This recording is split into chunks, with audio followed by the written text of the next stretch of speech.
Lado elite oculto pelo Fael é real, mesmo que não seja.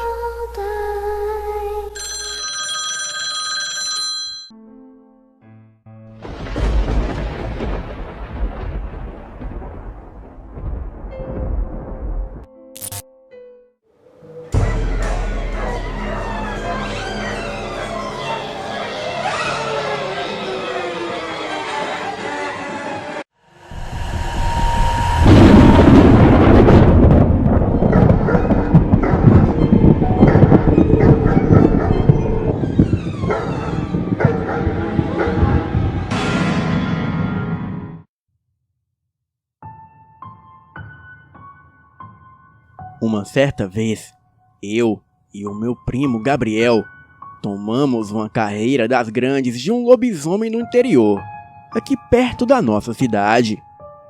Olá, eu me chamo Jaime, moro numa cidade pequena no sertão do Tocantins.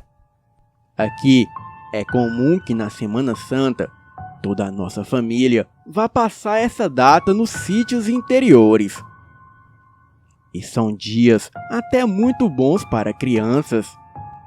A gente só brincava o dia todo, enquanto os adultos rezavam e cuidavam das coisas da Semana Santa, como jejum e essas coisas. E eu e o meu primo só brincávamos e corríamos o dia todo. Mas a Semana Santa tem as suas regras e tradições, até mesmo para crianças. Pois não se pode andar a cavalo e nem falar palavrões. Também não se pode faltar à missa. E uma das coisas mais importantes é não sair sozinho nas estradas à noite. As pessoas mais velhas dizem que na Semana Santa coisas estranhas acontecem. Dizem que, como forma de zombar da Semana Sagrada, o diabo solta os seus demônios nas estradas para assustar os desavisados e encher o coração das pessoas de medo para elas não conseguirem rezar e o deixar satisfeito. No sítio onde a minha família sempre vai passar a Semana Santa, existem algumas tradições, como, por exemplo, as brincadeiras de roda, como ciranda, cirandinha, ou como uma brincadeira chamada camaleão, onde as pessoas dão as mãos e saem correndo pelos terreiros fazendo curvas e pulando. Geralmente, as pessoas das pontas acabam soltando as mãos e caem longe. É bem engraçado, mas nem tudo se trata de brincadeiras. E mesmo sendo uma data de muita oração e festividade, eu sabia que existem algumas tradições bem interessantes. E mesmo sendo uma data de muita oração e festividade, eu sabia que ainda existem algumas tradições bem interessantes e até meio amedrontadoras. E dentre elas, tem a de alimentar as almas. Alimentar as almas é uma tradição antiga, criada eu não sei como, mas consiste em escolher algum lugar separado das casas onde não haja energia e nem iluminação. Nessa ocasião, alguns homens e mulheres se escondem na mata. E quando chega a hora de alimentar as almas, as pessoas vão de dupla até este lugar para rezar um Pai Nosso e uma Ave Maria. Eles fazem isso para as almas. Enfim, vocês vão entender melhor quando eu lhes contar o que houve. Mas antes de relatar, eu preciso contar algumas pequenas coisas que aconteceram naquele dia na roça. Bem, estávamos ali reunidos toda a família, para passarmos um feriado de Semana Santa e também poder descansar um pouco. Quase todos os meus tios estavam no sítio desta vez, incluindo até os que moravam fora do estado. Ainda não me lembro o motivo, mas naquele ano coincidiu de todos conseguirem vir, tanto por parte de mãe quanto por parte de pai. Ou seja, naquele dia a casa estava cheia de gente, tanto adultos quanto crianças, e era uma farra só. Me lembro de conversar com os meus pais e eles me deixarem ir brincar com os outros garotos. Lembro deles falando claramente que por ser Semana Santa não era para eu sair correndo pelas estradas e nem mesmo andar a cavalo e ter bastante cuidado com o que eu falava. Na quarta-feira santa, como de costume, todos nós sentamos na beira da fogueira para ouvir os causos do meu avô e dos meus tios. Eram várias histórias. E posso até contar algumas depois, se vocês quiserem. E dentre aquelas histórias, uma de especial sempre me assustava. E olha que o meu avô contava ela sempre que tinha oportunidade. Era uma história de quando ele viu uma mula sem cabeça na sexta-feira da Paixão.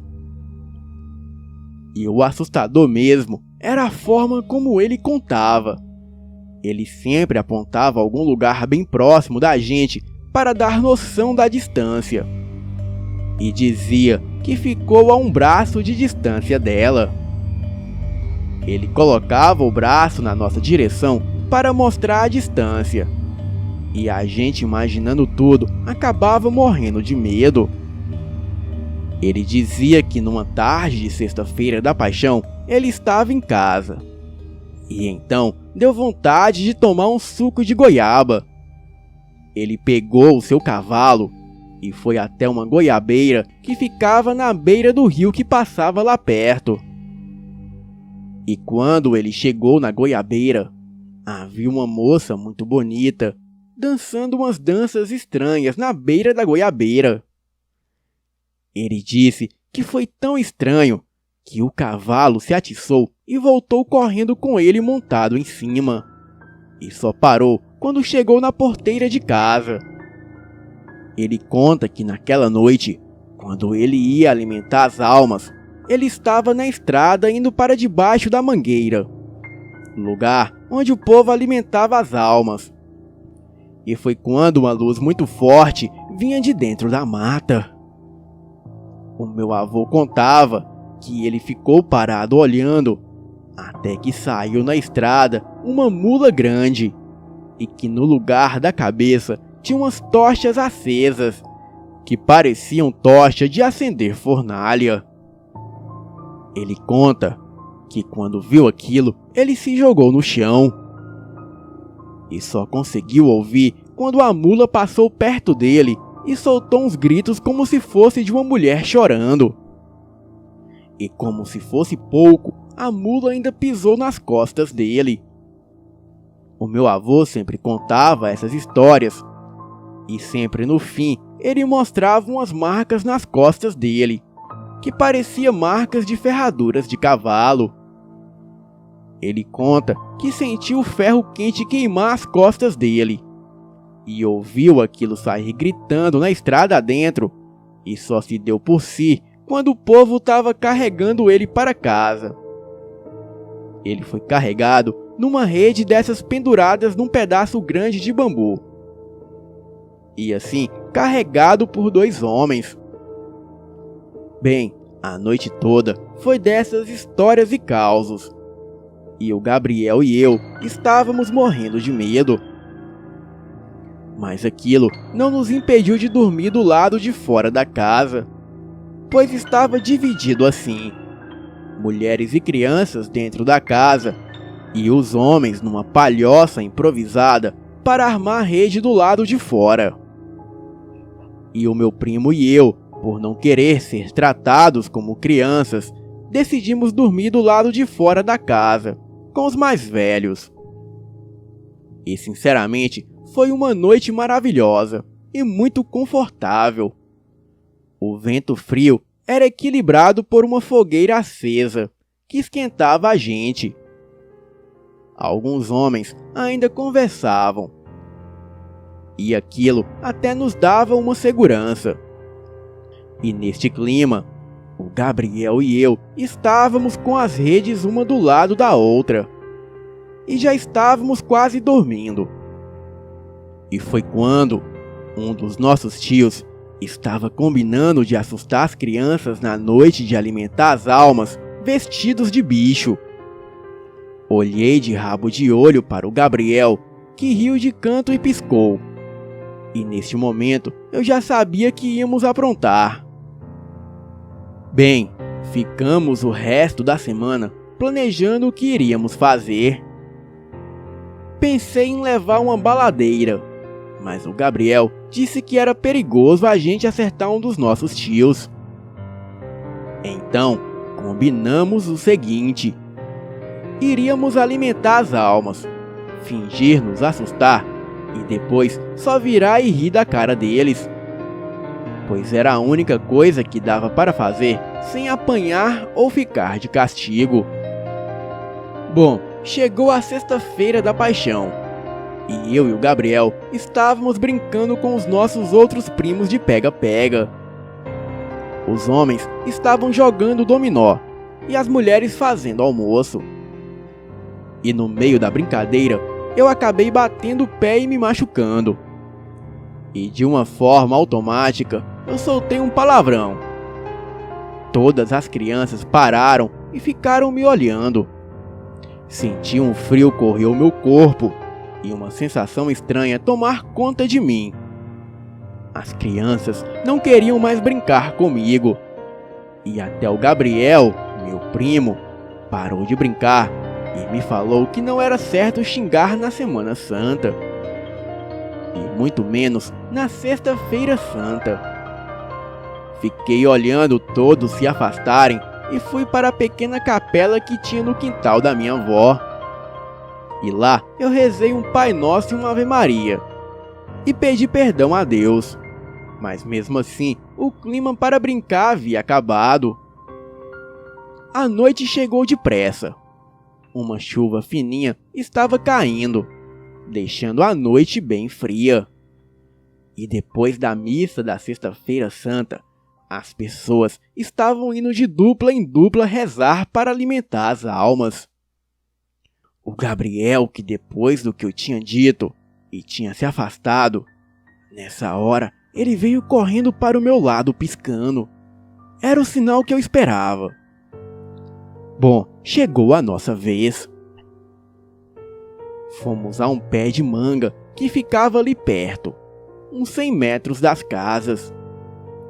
Porém, o clima estava muito estranho. Um silêncio aterrador tomava conta do lugar. Chegamos lá e começamos a ouvir uns barulhos estranhos na mata. Uns que não estávamos acostumados a ouvir. E parecia como se algo pesado corresse ao nosso redor. Vez ou outra, aquilo sorria e gritava. E nós, achando ser parte do susto, temos início à alimentação das almas. E o meu primo Gabriel dizia: um Pai Nosso pelos que morreram queimados, afogados, sufocados, enforcados ou de acidentes de carro. E eu rezava um Pai Nosso completo, e assim foi. Ele falando as causas e eu rezando. Mas quanto mais rezávamos, mais os barulhos aumentavam. Barulhos de animais como bois, bodes, cães e galos. Coisas assim. E eu naquela hora já estava ficando com muito medo. E foi quando vimos sair de trás do pé de manga uma figura grotesca de uma velha de cabelos grisalhos e olhos vermelhos, com a boca entreaberta e babando muito. Ela caminhava toda torta com as suas vestes rasgadas e caindo aos pedaços. Ela me olhava, ria e balbuciava alguma coisa. Eu, assustado, comecei a gritar por socorro. Então, eu e o Gabriel saímos correndo na estrada. Mas aquela velha parecia estar em todo lugar. E nos acompanhava gritando que eu havia chamado ela. Ela gritava e jogava pedras na nossa direção, tentando nos derrubar. O meu medo foi tanto que quando vi as pessoas de casa, eu simplesmente me joguei no chão chorando de medo. O meu primo Gabriel até hoje não bate muito bem das ideias. Ele tem que tomar remédios controlados para dormir. E depois disso, eu nunca mais voltei naquele lugar. E foi aí que eu entendi que algumas tradições e lendas são reais. E que o meu maior erro foi duvidar disso tudo. Boa noite.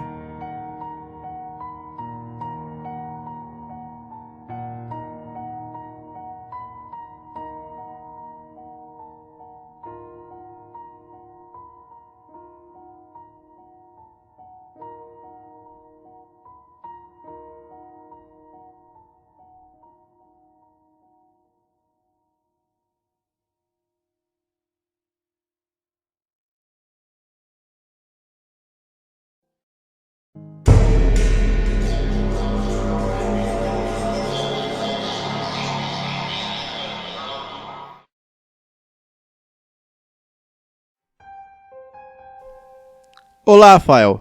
Eu me chamo Augusto. A minha família havia comprado um sítio muito antigo, na cidade de Pinhal do Sudoeste. Este fato se passou em 1998. E neste local, corria uma história na cidade de que a antiga dona da casa havia sido assassinada pelo seu ex-amante a punhaladas dentro de um dos quartos. E sendo por esse motivo que o sítio, segundo comentavam, era muito assombrado. Bem, ninguém deu muita importância ao fato, pois achávamos que era coisa de caipiras. Mas já na primeira noite, eu, que era completamente incrédulo, eu passei a respeitar todas as lendas e história que o pessoal conta pelo Brasil afora. O sítio era bem grande e antigo, com uma aparência sinistra. Tinha 4 quartos e a cozinha não era ligada com um casarão antigo, e nem o banheiro. E por isso, à noite, eu tive que dar a volta pela casa para conseguir tirar a água do joelho. Quando saí para ir para o banheiro, dando a volta pela casa, eu pude perceber alguém parado próximo a um arbusto me observando. Levei um susto e nem consegui ir no banheiro. Voltei correndo o mais rápido que pude e enfiei-me embaixo dos lençóis. Depois, eu passei a ouvir vários ruídos pelo corredor, como se alguém estivesse arranhando as paredes, passando longas garras afiadas. E para completar, em algumas vezes eu ouvia gemidos como se fossem gemidos de dor, como se alguém estivesse passando mal. Até que em um determinado momento tudo ficou no mais absoluto silêncio, ficando somente o som dos animais noturnos. E quando amanheceu o dia, eu não contei nada para ninguém. E durante o dia, tudo estava correndo normalmente. Vez ou outra, víamos algum animal andando pelas árvores ou colhendo frutos no chão e nada mais do que isso. A tarde passou e a noite chegou novamente para o meu temor. Terminamos as nossas tarefas, tomamos banho, jantamos e ficamos conversando um pouco e fomos dormir. E quando era aproximadamente 2 horas da manhã, eu acordei assustado novamente, com o mesmo barulho da noite anterior. Eu tremia todo de medo, e a porta do meu quarto estava entreaberta. E como não havia iluminação elétrica no sítio, pois o sítio era bem antigo mesmo, a minha mãe deixou uma lamparina no meio do corredor, sendo que isso fazia com que eu conseguisse ver se alguém passasse diante do meu quarto. Em um certo momento, eu percebi que havia alguém andando em direção ao quarto dos meus pais. Achei que fosse a minha mãe. Eu pulei da cama e corri para o corredor. Eu estava com medo e ali tinha um sofá velho no quarto dos meus pais, sendo que eu achei que a minha mãe deixaria eu dormir lá, já que esta seria a nossa última noite naquele sítio velho e muito assustador. Assim que alcancei a minha mãe no corredor, eu a toquei pelo ombro e tomei um susto enorme, pois não era a minha mãe, era uma outra mulher em estado de decomposição. E no lugar dos seus olhos, eu percebi apenas manchas de sangue, e a sua aparência era de um cadáver em decomposição. Eu gritei e saí correndo em direção ao meu quarto. Joguei-me em cima da cama e aquela figura monstruosa estava parada na porta do quarto, olhando diretamente para mim. Não me lembro de ter visto meu irmão, porém eu ouvi o seu grito, chamando pelo meu pai. E quando olhei novamente em direção da porta, já não havia mais nada ali. Segundos depois, entra o meu pai e a minha mãe no meu quarto. E eu contei o que havia acontecido, mas eles não se importaram muito. Eu acho que eles não acreditaram na história. Então meu irmão contou para os meus pais que havia visto alguém parado na porta do meu quarto, e sendo que ele achou que fosse a minha mãe. Então ele a chamou, mas quando ela virou, ele percebeu que não era ela. E ali era uma mulher velha e feia, com um rosto cadavérico, e parecia que ela estava morta. Parece que quando meu irmão contou essa história, os meus pais perceberam que não era invenção, e nem tampouco sonho ou pesadelo que eu poderia ter tido, pois pessoas não podem compartilhar o mesmo sonho. Nós ficamos com aquela casa cerca de 3 anos, até que de tanto eu não ir mais ali, os meus pais resolveram vender o sítio, mas aqueles fatos aterrorizantes ficaram gravados em minha mente para sempre. E eu nunca mais esquecerei daquela experiência horrível que passei em minha vida. Bem, se vocês nunca passaram por algo semelhante, eu recomendo que nunca vão em locais antigos, pois lugares antigos é a morada dos mortos. Todo lugar tem uma história, e quanto mais antigo, pior a história daquele lugar.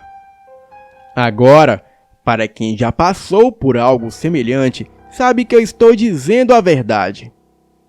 Bem, eu não digo que a minha experiência foi a pior, mas eu digo que de fato foi algo extremamente assustador. Algo que eu não desejo nem para o meu pior inimigo. Depois daquela experiência horrível que eu passei na minha vida, eu digo que eu fiquei traumatizado até os dias de hoje. E então eu evito ir para esse tipo de lugares, até mesmo quando os meus amigos me chamam para sítios antigos. Bem, eu não sei se é cisma da minha cabeça, mas eu não curto muito esses lugares. Bem, eu acredito que o sobrenatural me persegue, pois eu já tive outras experiências bizarras. E teve até um dia que eu tive uma experiência sobrenatural com uma mula sem cabeça. Porém, este fato ficará para um próximo relato. Bem, Fael, este é o relato que eu trago para o Elite Oculta. Em breve, espero poder compartilhar com o canal vários outros relatos que aconteceram comigo e com familiares. Vou ficando por aqui e desejo a todos vocês uma boa noite.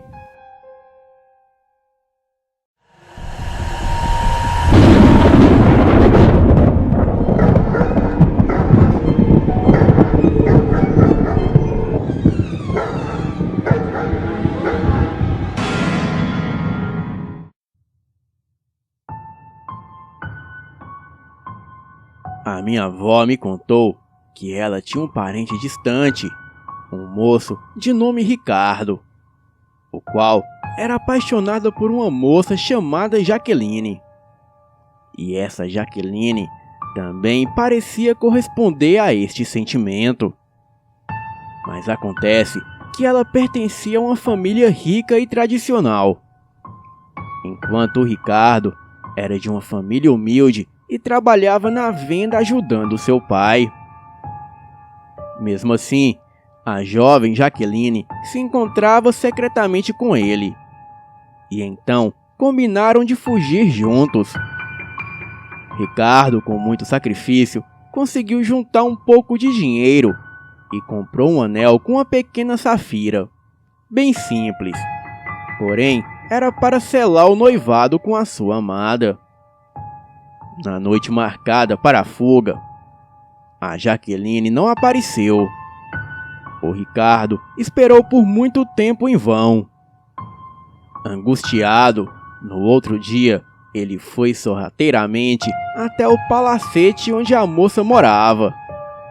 E qual não foi a sua surpresa e amarga decepção ao se deparar com uma festa suntuosa, a qual celebrava o casamento de Jaqueline com um moço rico da capital.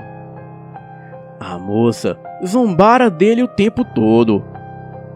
Cego de dor e atordoado, o Ricardo voltou correndo pela estrada.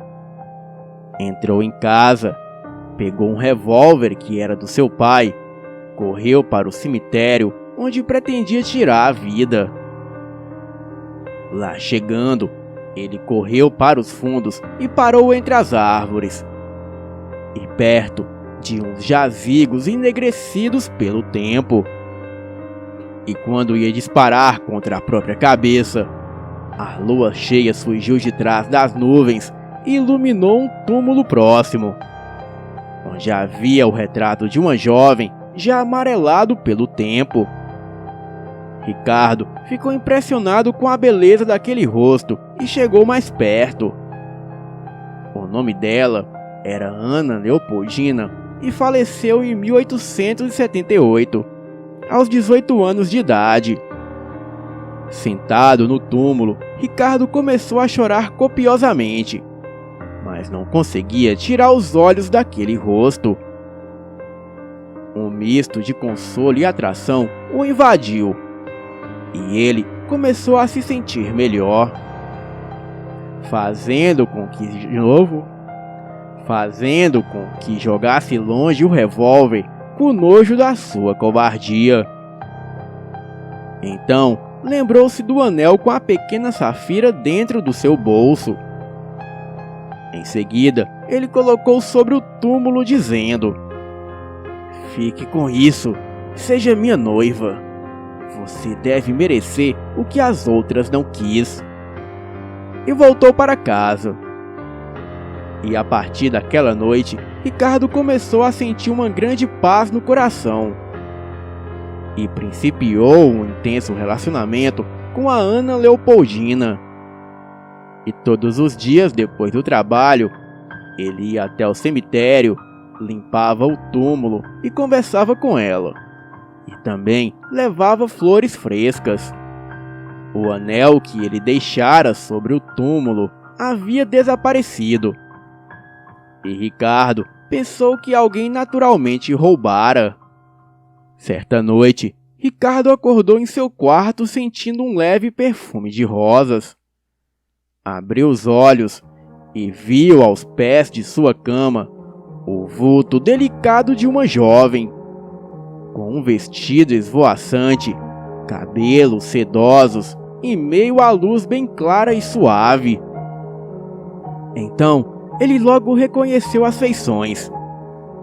Aquela jovem era Ana Leopoldina. Ela então lhe estendeu a mão, onde brilhava o anel com a pequena safira que Ricardo havia deixado sobre o seu túmulo. E ela disse: "Eu aceito, Ricardo. Aceito ser tua noiva. Vem comigo, meu amor." Extasiado, ele a abraçou, a beijou e os dois transaram loucamente, e assim selando a sua união. Dali a pouco tempo, Ricardo desenvolveu uma leucemia e veio a falecer. E antes de fechar os olhos para sempre, ele disse: "Você veio, meu amor." Bem, eis que a minha avó me contou. Cada um tem o direito de acreditar ou não, mas ela jura de pés juntos que essa história é real. E se tratando da minha avó ser uma mulher muito cética, eu acredito nessa sua história. Boa noite.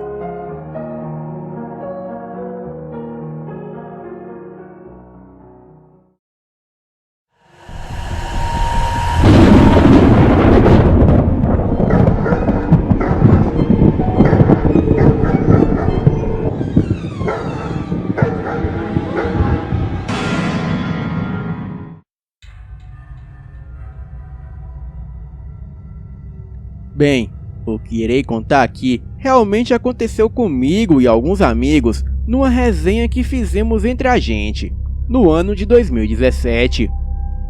Bem, a resenha ocorreu na casa de um amigo chamado Luan. Ele ia passar uma semana no Uruguai, e eu ia para a Suíça e Inglaterra. Então, resolvemos fazer uma espécie de mini despedida na casa deste meu amigo. Porém, era apenas mais um motivo para encher a cara mesmo. O meu amigo morava em uma casa enorme. Eram 2 andares com vários cômodos e a casa era bem bacana mesmo. Começamos a resenha lá pelas 3 horas da tarde e tudo correndo normal. Muitas risadas, cerveja, zoação, etc. Até que foi ficando tarde e algumas pessoas foram indo embora, restando apenas eu, o meu amigo Luan, o João Pedro e o Otávio. Bem, iríamos dormir lá para ir embora no próximo dia. E lá pelas 2 da manhã ficamos na varanda da casa do Luan, que fica numa vila que tem um morro. E do nada, o Otávio sente uma vontade absurda de ir embora. Ele pega a sua mochila e vai se despedindo. E nós estávamos de todo jeito o tentando convencer a ficar e dormir lá, pois estava tarde e o Rio de Janeiro é muito perigoso. E quando do nada começa a chover bastante e o interfone da casa do meu amigo toca sem parar, sendo que da varanda dava para ver a entrada da vila toda, onde tem a caixa dos interfones, e não havia ninguém. E o interfone só parava de tocar quando o meu amigo chegava perto para atender. E depois que ele voltava para a varanda, o interfone tocava novamente. Aquilo começou a gelar a espinha, e ficamos doidos tentando entender o que aconteceu naquela noite. O nosso amigo Otávio se convenceu a ficar, pois interpretamos aquilo como um aviso que não era para ele sair daquela vila naquela hora, pois era tarde da madrugada e chovia torrencialmente. Bem, fiquei meio assustado com aquilo, porém voltamos a beber normal. Chegou a hora de dormir e dormimos no quarto do Luan. Eu, o próprio Luan e o Otávio, ficando somente o João Paulo no andar de baixo, dormindo no sofá. A noite foi uma maravilha e eu dormi feito um anjo. Porém, o João, que dormiu lá embaixo, nos relatou pela manhã que quando colocou o braço para baixo ao dormir, sentiu um enorme arrepio. E em seguida, alguém segurou seu braço e foi puxando para baixo do sofá. Aquela coisa que puxava o seu braço tinha uma força descomunal. e aquilo só largou seu braço quando ele começou a orar. Porém, ainda foi possível ele enxergar aquela sombra negra dando risadas ali, embaixo do sofá. Ele se levantou bruscamente e acendeu a luz da sala. Imediatamente, aquela sombra se dissipou, desaparecendo por completo. Enfim, eu não sou cético e acredito muito nessas coisas. E com certeza não estávamos sozinhos naquela noite. E o interfone começou a tocar sozinho sem parar, justo na hora que o Otávio ia embora. E com certeza era algum aviso para ele permanecer e dormir lá mesmo. E aquela coisa que segurou o braço do meu amigo e o tentou arrastar para debaixo do sofá ainda é um grande mistério. Porém, nesta casa, o meu amigo Luan relata que às vezes tem a sensação de estar sendo observado. Batidas são ouvidas nas portas e janelas e passos no corredor como se alguém estivesse subindo e descendo as escadas. Enfim, isso tudo foi real. E embora não possa ser muito assustador para alguns, para mim isso tudo foi traumatizante. Boa noite.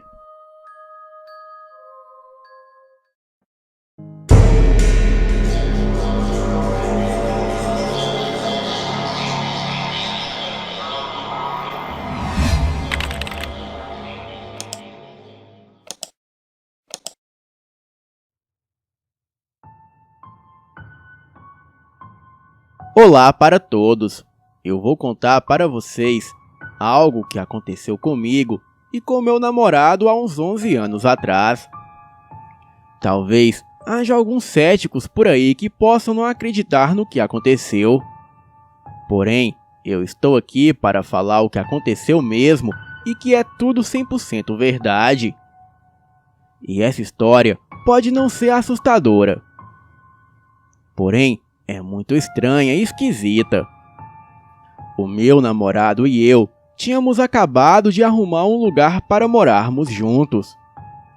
A casa tinha sido construída há uns 50 anos, mas o aluguel era barato e nós estávamos bem contentes. A casa era bem aconchegante e gostosa. E nós tínhamos 2 peixinhos dourados. E não fazia muito tempo que tinha saído aquele filme, um peixe chamado Wanda. Então, decidimos chamar um dos peixes de Wanda. E o outro nós chamamos de Tubarão. Uma noite, decidimos ir dormir lá pelas 11 horas. E nós tínhamos um telefone fixo perto da cama, e ele tocou. O meu namorado atendeu e falou alô algumas vezes, e então desligou. Ele estava com um olhar estranho, e o cabelo da minha nuca se arrepiou todinho. Então o telefone tocou de novo. O meu namorado continuou falando alô. Ele perguntou quem estava falando, e em seguida desligou o telefone todo bravo. Ele me disse que era uma mulher que ficava falando sem parar. "O meu nome é Wanda. Essa é minha casa. Por favor, me ajudem." E a mulher ficava somente repetindo isso. "O meu nome é Wanda. Essa é minha casa. Por favor, me ajudem." A voz dela estava bem longe. E também havia muita interferência na linha, feito um rádio fora de estação. O telefone tocou de novo e aconteceu a mesma coisa. E eu estava começando a ficar bem assustada. Então eu gritei para o meu namorado: "Desliga o telefone!" E então ele desligou. E depois disso fomos dormir. Na manhã seguinte, eu acordei antes do meu namorado como de costume. Levantei e fui para a cozinha preparar o café. E quando eu cheguei lá, tinha um dos meus peixinhos no chão, a Wanda, ela estava morta.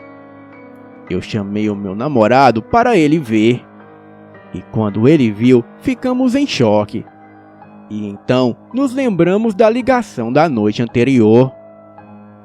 A Wanda provavelmente havia pulado para fora do aquário, como ela já tinha feito milhares de vezes antes. Porém, eu sempre a colocava de volta no aquário. Nós estávamos em choque.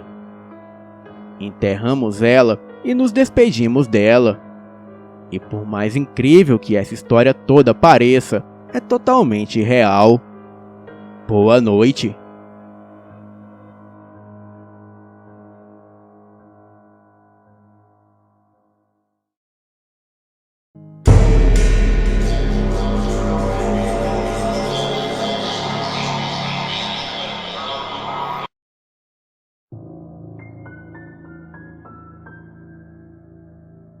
Este relato ocorreu em meados dos anos 50, com meu avô e minha bisavó.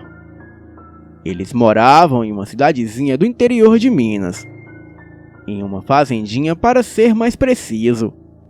O meu bisavô trabalhava na cidade como feirante, e às vezes ficava dias longe de casa, devido às longas viagens.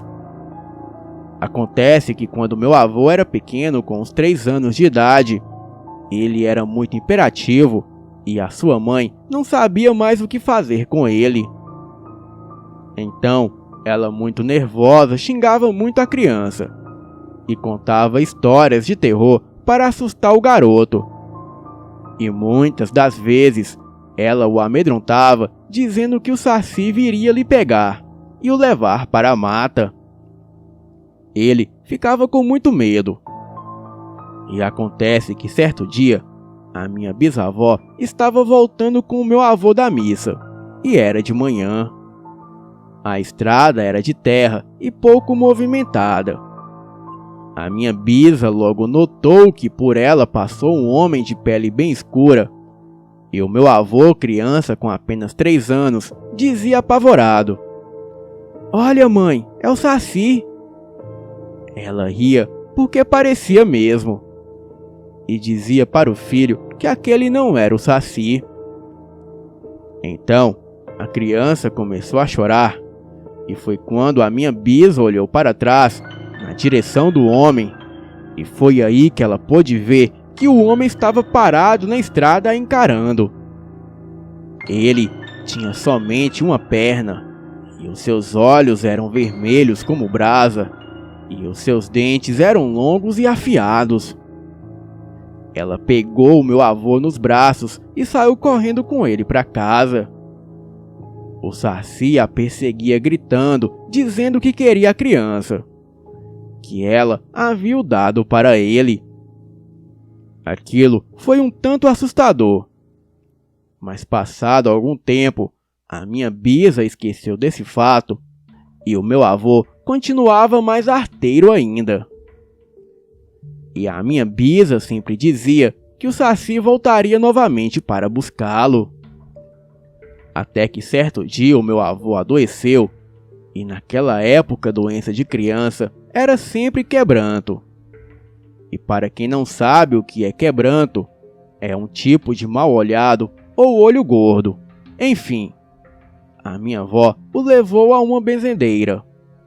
A mulher o benzeu e disse que foi a minha bisa que pôs quebranto no meu avô, por sempre xingá-lo e amaldiçoá-lo. Acontece que a minha bisa pegou meu avô e foi embora para casa. No dia seguinte, o meu avô já havia melhorado bastante, e por volta das 17 horas, um senhor bateu na porta da casa da minha bisa. Ela atendeu e o senhor perguntou se o menino ainda estava doente. O senhor era um velho de pele bem escura e fumava um cachimbo e estava todo de branco. A minha bisa achou que talvez a benzedeira o tivesse mandado ali e respondeu ao senhor que o meu avô já havia melhorado bastante. O senhor pediu para entrar e olhar o garoto. E antes mesmo da minha bisa responder que sim ou que não, o senhor já foi entrando e indo na direção do garoto. O garoto começou a gritar assustado assim que viu aquele senhor. E foi aí que o gato de estimação da família, que estava dormindo em um dos quartos, se assustou com a gritaria. E como o gato é muito curioso, ele foi até lá. O gato se chamava Pompeu. E quando ele viu aquele senhor brigando com chutes e socos com a minha bisa para pegar a criança, o Pompeu avançou no senhor o mordendo e o arranhando profundamente. O senhor saiu correndo, e quando ele saiu no terreiro da casa, deu um redemoinho em volta do homem, e assim que o redemoinho passou, o senhor havia se transformado no Saci. Ele deu uma risada macabra e saiu pulando para a mata, dizendo que voltaria para pegar a criança. A minha bisa, muito assustada, retornou até a benzedeira e contou a ela toda a história. Então a benzedeira fez uns trabalhos de magia para ajudar a minha bisa e passou uma oração para ela recitar na mata ao entardecer. E assim ela fez. Acontece que no outro dia cedo, a minha bisa foi até o rio que ficava ali perto para lavar roupas. E assim que ela chegou no rio, um pouco ao longe, perto do mangue, ela viu uma enorme sucuri engolindo algo negro que a princípio ela achou ser um bezerro. Quando ela chegou mais perto, ela viu que a sucuri engolia o Saci. Sim, por mais incrível que pareça, a cobra engolia o Saci. E ele ria enquanto estava sendo engolido e dizia para a minha bisa que isso não havia acabado, que ele voltaria. A minha bisa ficou ali assistindo aquela cena para ver se realmente a cobra engoliria aquela coisa e acabaria com o tormento dela. E por fim, a cobra engoliu o Saci com muito sacrifício. E como se isso já não fosse bastante surreal, a cobra virou para a minha bisa e disse: "Está feito, ele não irá mais te incomodar." A minha bisa saiu correndo para casa e pouco tempo depois o meu bisavô volta de viagem. E daí ela ficou bem mais tranquila, mas não contou nada do ocorrido para ele, pois sabia que ele não acreditaria. Bem, acontece que no domingo de manhã ele saiu para pescar. E quando chegou da pescaria, ele contou para a minha bisa que encontrou uma sucuri morta na beira do rio. E que a sucuri estava com a barriga aberta, como se algo abrisse a sua barriga de dentro para fora. A minha bisa ficou pálida assim que ouviu a história. Ela se aprontava para sair, pois ia até a benzedeira. E foi aí que bateram na sua porta. Ela, com muito medo, foi atender, e era a benzedeira. A mulher dizia que o feitiço para afastar a criatura não havia funcionado, pois as velas do trabalho não queimavam, e era só ela acender as velas, e as velas se apagavam sozinhas sem nenhuma explicação. A minha bisa contou toda a história para o meu bisavô. Bem, ele de cara não acreditou. Porém, naquela noite, eles foram acordados com pedras no telhado, risadas macabras que vinham de fora da casa, e quando meu bisavô saiu lá fora para ver, ele presenciou uma criatura negra andar pela parede do lado de fora da casa como uma lagartixa, e em seguida ir para o telhado. Ele voltou correndo para dentro de casa, trancou tudo e começaram a orar. E aquela livuzia só parou quando o dia amanheceu. No dia seguinte, o meu bisavô não quis nem saber de continuar ali naquele lugar. Juntou as suas coisas e partiu com a sua família para a capital. E isso foi até bom para ele, já que ele trabalhava ali como feirante. Tempos depois, eles venderam o sítio, mas o lugar está abandonado até os dias atuais. Mas o motivo ninguém sabe. Boa noite.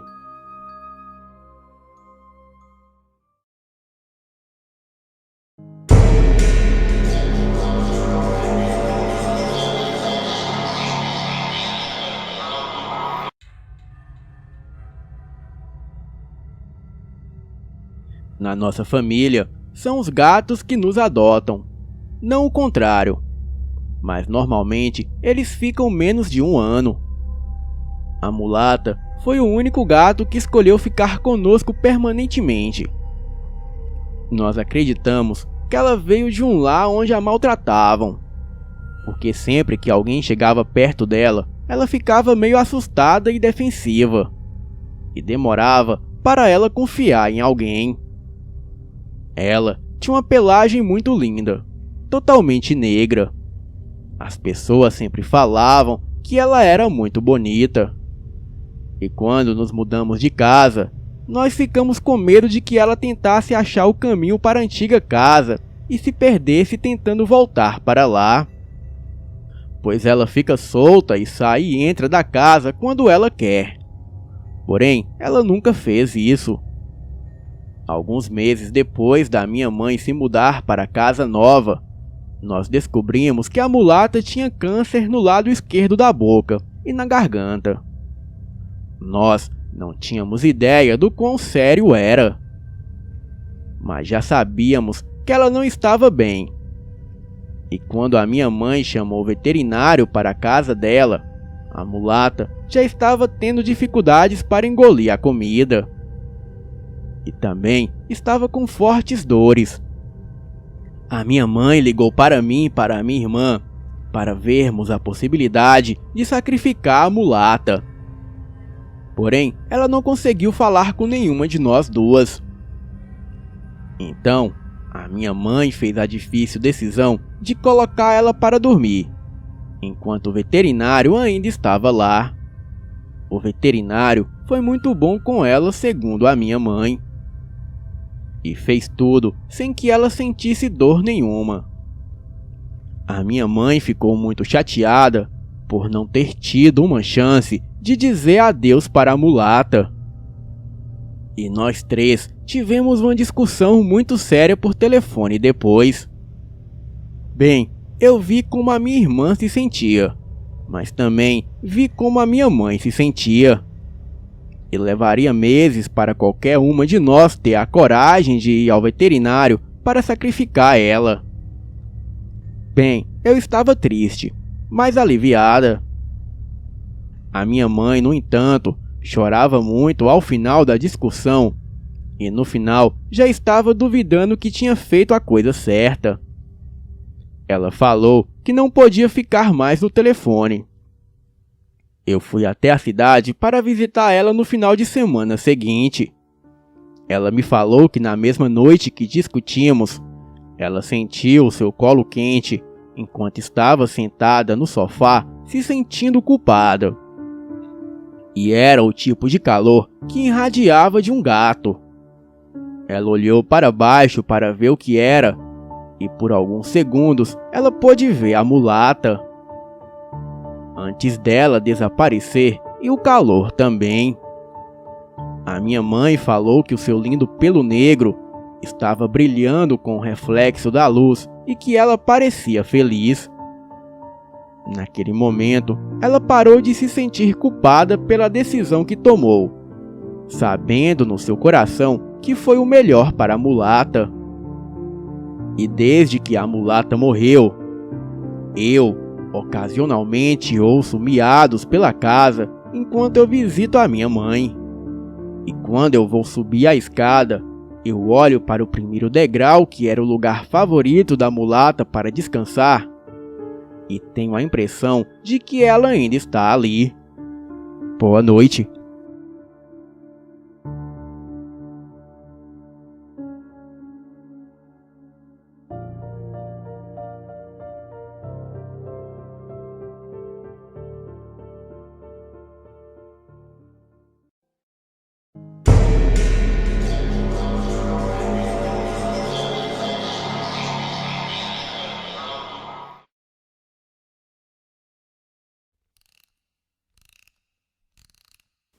Tudo começou quando eu fui visitar um parente que estava sepultado no cemitério.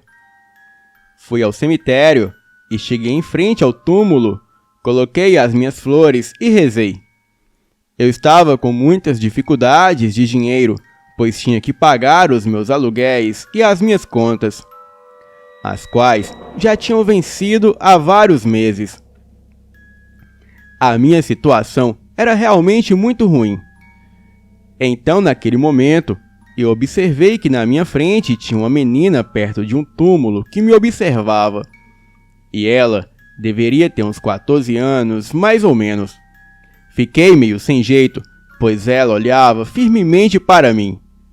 Ela era muito bonita, uma gracinha de garota. Bem, continuei rezando e coloquei as minhas flores no túmulo e saí.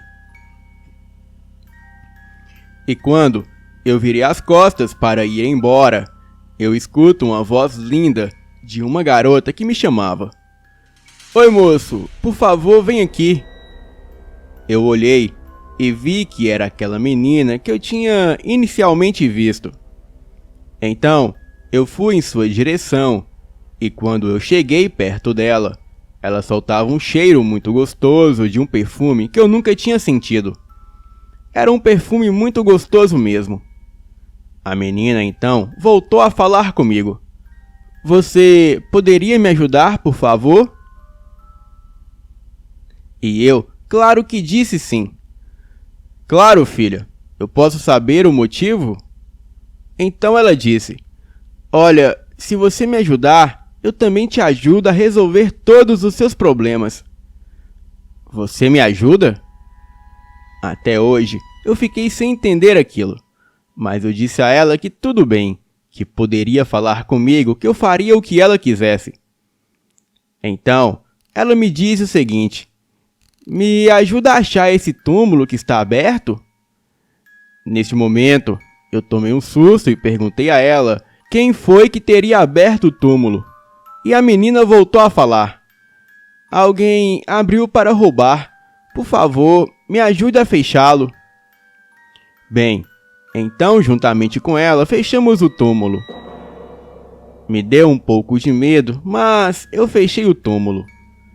E ela falou novamente: olha, moço, eu já pedi por várias pessoas para me ajudarem, mas ninguém me ajudou. As pessoas ficaram com medo, eu não sei porquê. Vocês só devem ter medo dos vivos, pois os mortos só querem descansar. Eu continuava sem entender nada, e a menina falou: muito obrigada, você ajudou uma alma a descansar em paz. E vai ainda hoje a sua recompensa pelo que fez. O meu nome é Natália, e fica com Deus. A menina ficou rindo para mim com um sorriso muito bonito, e eu voltei as costas e fui embora. E quando eu olhei para trás, ela tinha desaparecido e o cheiro do perfume também. E quando eu ia sair do cemitério, eu lembrei-me que tinha esquecido as chaves de casa no túmulo que eu ajudei a fechar. Então eu voltei ao local do túmulo que eu tinha acabado de fechar, vi as chaves e agarrei. E quando eu ia sair, eu dei um último olhar para o túmulo e levei um tremendo susto. Olhando para o túmulo, eu vi a foto da mesma menina que eu acabei de ajudar a fechar a sepultura. A foto dela estava na parte de cima do mármore. Então, eu saí correndo que nem um doido. Fui até a porta do cemitério. Me cortei todo, pois eu estava morrendo de medo. E então, eu fui tomar um café num bar em frente. E depois de algum tempo eu me recuperei do susto, mas não contei nada para ninguém do que havia acontecido, pois eles não iriam acreditar em mim. Então, paguei o café e quando ia saindo do bar, uma mulher que eu nunca tinha visto chegou até mim e disse: olha, mandaram te dar esse pacote para você. Eu perguntei sem entender nada e perguntei quem foi que tinha mandado o pacote. Ela sorriu e foi-se embora. Então, eu ainda fui atrás dela, mas não a vi mais. E ao chegar em casa, eu abro o pacote e fiquei completamente surpreso. Tinha dentro do pacote R$ 8.000, sendo que esse dinheiro acabou com todos os meus problemas financeiros. Até hoje, eu não sei direito o que se passou certo naquele dia. Eu só sei que tudo o que ocorreu foi mandado por uma força maior. Eu estava no local certo, no dia certo e na hora certa. Esse dia eu nunca vou esquecer. E a partir daquela data, tudo melhorou na minha vida. Eu tenho tido muita sorte e sempre estou achando dinheiro e sempre estão me sugerindo oportunidades para que eu ganhe algo a mais. Agradeço a Deus por isso e desejo a todos uma boa noite.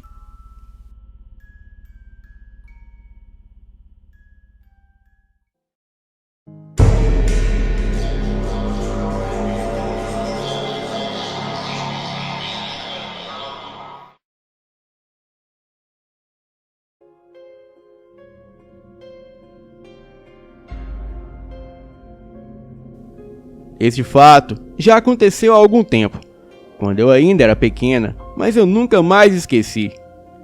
Era dia de finados e estávamos eu, a minha irmã e a minha mãe fazendo uma visita ao cemitério. E como todos fazem nesse dia dedicado, homenagear os mortos. Eu sempre gostei de ir a cemitérios e colocar flores nos túmulos de desconhecidos. E nesse dia, eu fiz a minha mãe ir como de costume.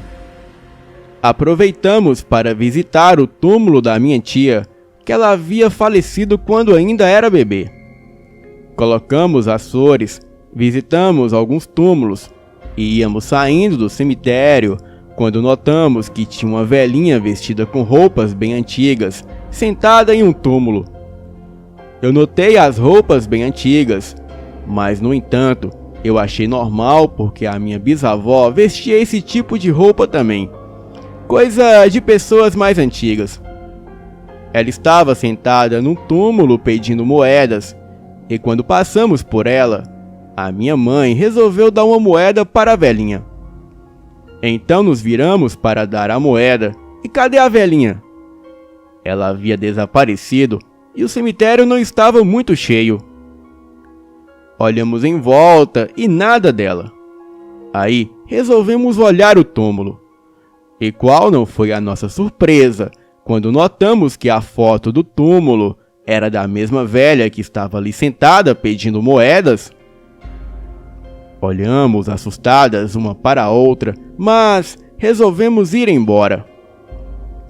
Até hoje, essa história me intriga muito, porque nós três a vimos como uma pessoa de verdade e também vimos juntas a foto do túmulo mostrando que era aquela velhinha que estava sentada pedindo moedas.